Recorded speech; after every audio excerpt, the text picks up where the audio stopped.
Morning बच्चों। देखो आज अपना टॉपिक है कहानी सुनाना। आज मैं आपको एक प्यारी सी कहानी सुनाऊंगी, ठीक है। उस कहानी का क्या नाम है? मूर्ख गधा। क्या नाम है कहानी का? मूर्ख गधा। एक गधा होता है, वो क्या होता है? मूर्ख होता है, बिल्कुल ही, है ना।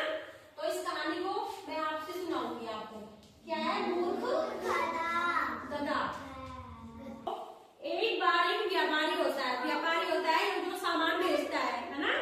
तो एक बार एक, देखो चित्र में देखो और फिर बताओ। देखो एक बार एक व्यापारी होता है ना। तो यह व्यापारी अपने गधे के ऊपर क्या लेके जाता है? नमक। नमक का जो बोरा होता है ना, गधे के ऊपर नमक का बोरा रख के और व्यापार करने के लिए बाजार में जाता है। तो बाजार में जाने से पहले रास्ते में एक नदी मिलती है, नदी होती है ना।